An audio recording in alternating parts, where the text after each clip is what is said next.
Beyond the Mic with Sean Dillon. We're joined on the star line by the first female roadie ever. She worked in rock and roll for 30 years, 3 continents, and so many bands. Her book is loud, and we welcome author Tana Douglas. Hi, thanks for having me. I'm excited to be here. Tana, let's go beyond the mic. Quote, Dad, if I don't see Janice play at Woodstock, I never, ever will have another chance, unquote. For all the shows you've set up, seen, tore down, is this the only one you regret not seeing still? There's a couple. I mean, that was obviously the biggest one because I was 11 years old. So it made a huge impression, having no idea where Woodstock was as an 11-year-old, think he was down the road somewhere. But, there's a few, there's a couple of, when I was, based in London, there was a couple of Clapton shows that I really would have liked to have done with the Dominoes, but didn't quite work out, So there's a few things that you see from time to time and you go, oh, wish I had done that one, but, you're usually so busy yourself that you just don't have time to really think about others. You know what I mean? It's like whatever you're doing at the time, that's where you are and you're moving from town to town. So you really don't have much time. If you have a day off, you run into another crew, then off you go. As you would on a day off, what do? You go and see a show. 15 years old, playing your first guitar, on the road for all these years. Do you still have that first guitar?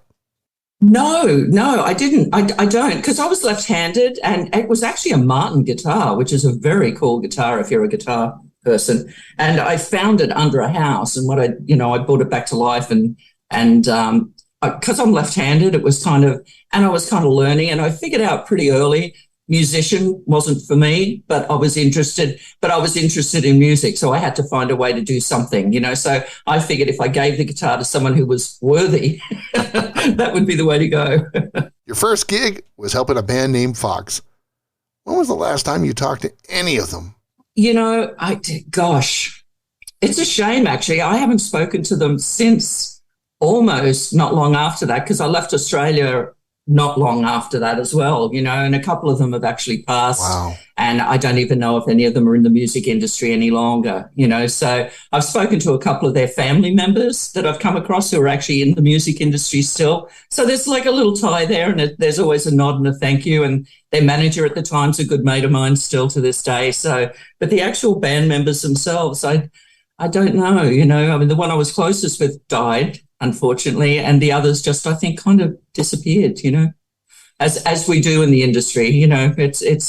It's a very liquid, fluid thing, it passes and it changes, and when you come across people again, it's always great.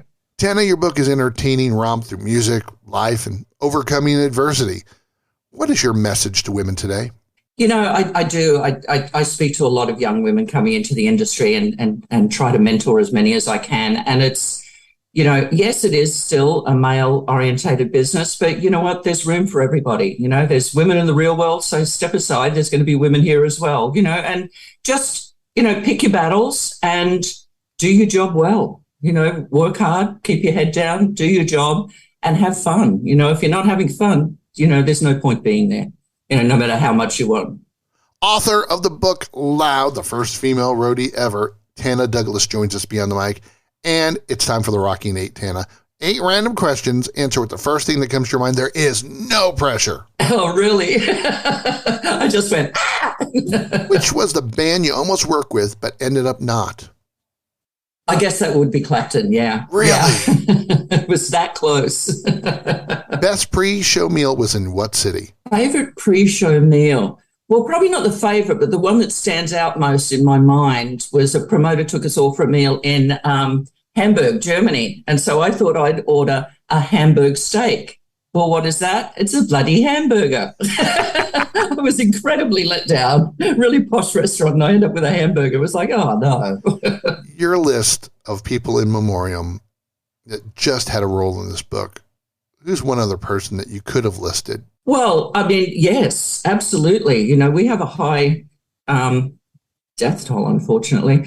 And so what I decided to do was actually keep it to people who were a part of the actual stories that I put in the book. There's so many more stories, there's so many more people, and there's so many people who have passed since the book came out, so you have to you have to restrict it in some way. So I thought, out of fairness, the best way was, people who were applicable to the stories that were in the book.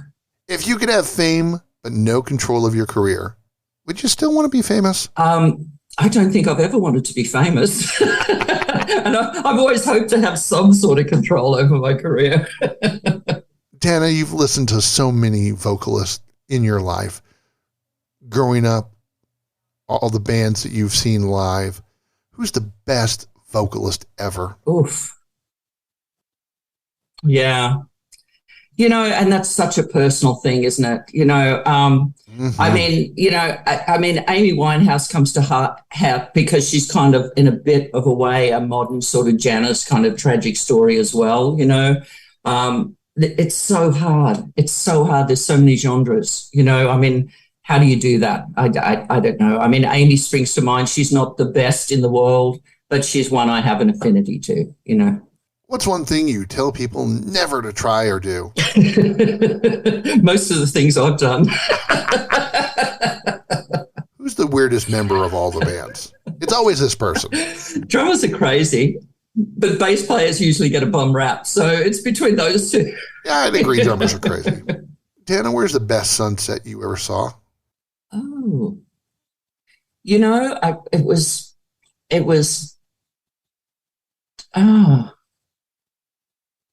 they're all amazing. I've got to say, I was watching one just the other day and it just stopped me dead. And I think I've just moved back to the beach in Venice in Los Angeles.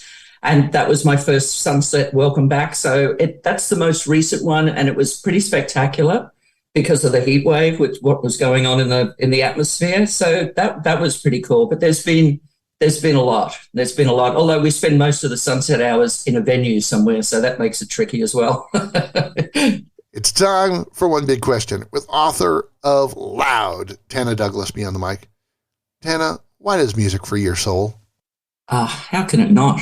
How can it not? There's no limits, no boundaries, there's no judgment. There's just how it affects you. You can't sit down and say, I'm not going to like this and not like it, because all of a sudden you're going to listen to it and you go, wow, that's something. And it brings people together. There's nothing more exciting than standing on the side of a stage, looking out over an audience when the house goes to dark and everybody becomes one. They just go whoosh. And it's like the oxygen gets sucked out of the room for that brief second. So, I mean, I don't know anything else that can do that. She almost worked with Clapton, got tricked into getting a Hamburg steak, and thinks that Amy Winehouse is the best vocalist she's ever heard. Her book is Loud. And we thank author Tana Douglas for taking the time to talk with us today. Thanks so much for having me. Cheers, Texas. And that, my friends, is a Beyond the Mic shortcut.